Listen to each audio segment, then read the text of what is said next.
প্রধান নির্বাচন কমিশনার সাহেবের বক্তব্যের সবাই নিন্দা করেছেন।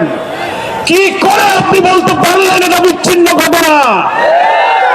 তফসিল ঘোষণার পরের দিন একজন জাতীয় সংসদ সদস্য পদপ্রার্থী বাংলাদেশের মানুষের চেতনার প্রতীককে প্রকাশ্য দুপুরে গুলিবিদ্ধ করা কখনো বিচ্ছিন্ন ঘটনা হতে পারে না। আপনি বাংলাদেশের মানুষের সংস্কৃতি, জাতিসত্তা, মূল্যবোধ সম্পর্কে যদি ন্যূনতম ধারণা থাকে তাহলে বুঝতে হবে বাংলাদেশকে ভারতের করদ্রাজ্য যারা বানাতে চায়, আমাদেরকে যারা সেনাদল বানাতে চায়, এই দেশকে গ্রাস করার পরিকল্পনার অংশ হচ্ছে হাদির উপরে আক্রমণ। এটা বিচ্ছিন্ন নয়, এটা একটা প্যাকেজ প্রোগ্রাম। আমি বিস্মিত। আমি স্বরাষ্ট্রমন্ত্রীকে আজকে বলেছি, গতকালকে বলেছি, ডিজিএফআই, ডিবি, এসবি, এনএসআই হাজার হাজার কোটি টাকার বেতন দিয়ে, রাজস্ব ট্যাক্স খাজনার পয়সায় বেতন নিয়ে স্বাধীনতার 54 বছরে আপনারা মানুষের জাতিসত্তার জনগণের নিরাপত্তার জন্য একটি গোয়েন্দা তথ্য দিয়েও সাহায্য করতে পারেননি। তা না হলে তার উপর আক্রমণের 2-3 দিন আগের থেকে সে বলছে আমার জীবনের নিরাপত্তা নেই, আমি নিরাপত্তাহীনতায় ভুগছি, আমি গুলিবিদ্ধ হতে পারি, আমার দুঃখ নেই, আমি গুলিবিদ্ধ হলে তোমরা বিচার করো, আমার ছেলেটাকে তোমরা দেখে রেখো। এত বড় কথা বলা মিডিয়াতে, সোশ্যাল মিডিয়াতে, ইন্টেলিজেন্স সবাই জানার পরেও তার নিরাপত্তায় গোয়েন্দা সংস্থা কি ব্যবস্থা গ্রহণ করেছে? এই যে ইন্টেলিজেন্স ফেলিয়ারের জন্য সরকারকে জবাব দিতে হবে।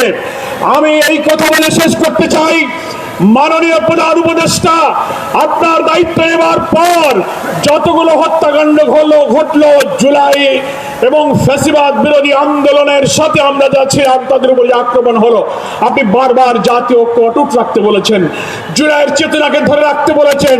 সেটা তো আমরা করছি, আমরা ঐক্যবদ্ধ, কিন্তু আপনার সরকার ব্যর্থ হয়েছে এই কারণে যে আপনি একটা ফ্যাসিবাদের অস্ত্রধারী ধর্ষকদেরকে গ্রেফতার করতে পারেননি। আমরা আজকে দাবি জানাতে চাই, রাজধানী ঢাকা থেকে বাংলাদেশের গ্রামে গঞ্জে, শহরে, নগরে, বন্দরে, প্রত্যেকটি থানায় আপনার পুলিশ অফিসাররা জানে সশস্ত্র অস্ত্রধারী কারা, তাদের তালিকা থানায় আছে, অবিলম্বে তাদেরকে গ্রেফতার করুন। আমরা জুলাই যোদ্ধা আমাদের প্রিয় ভাই ওসমান হাদির আশু আরোগ্য কামনা করি। হায়াতে মালিক আল্লাহর কাছে আমরা মুনাজাত করি, আল্লাহ বাংলাদেশের মানুষের জাতীয় স্বাধীনতা সার্বত্ব আপনাদের আমাদের মূল্যবোধের জন্য আজকে হাদির সবচেয়ে অনিবার্য প্রয়োজন।